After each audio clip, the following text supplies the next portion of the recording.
பக்தர்களுக்கு எல்லாருக்கும் வணக்கம்.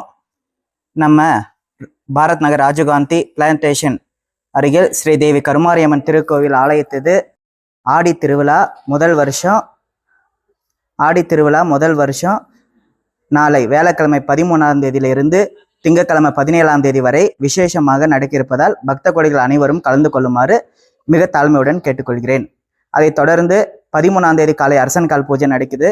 அதைத் தொடர்ந்து வெள்ளிக்கிழமை 14ஆம் தேதி 208 பால்குடம் வீதி உலா அபிஷேகம் நடக்க இருக்குது. அதை தொடர்ந்து அன்னதானமும் பிரசாத விநாயகருக்கு. அதுக்கடுத்து சுரேஷ் சேர்மன் அவர்கள் கொடியேற்றி காப்பு கட்டுதல் பூஜை அவருக்கு கையால் நடக்க இருப்பதால் நடக்கும். அதைத் தொடர்ந்து திரும்பவும் 15ஆம் தேதி தாய் வீட்டு சீர் அக்னி சட்டி வீதி உலா வரும். 16ஆம் தேதி கங்கை கறந்த கரக உற்சவம் கூழ் ஊற்றுதல் நடைபெறும். அதைத் தொடர்ந்து மாலை 6 மணிக்கு புஷ்ப பல்லக்கு தேர் வீதி உலா வரும். 17ஆம் தேதி திங்கட்கிழமை கரக மஞ்சள் நீராடி வீதி உலா அக்னிகுண்டத்தில் இறங்கி அதைத் தொடர்ந்து பரதநாட்டியமும் ஜி தமிழ்ந்து ஆர்கெஸ்ட்ரா நிகழ்ச்சியும் நடக்க இருக்கும். 5 நாளும் அன்னதானமும் நடக்க இருக்கும். எல்லாரும் கலந்துக்கணும்னு கேட்டுக்கொள்கிறேன். நன்றி.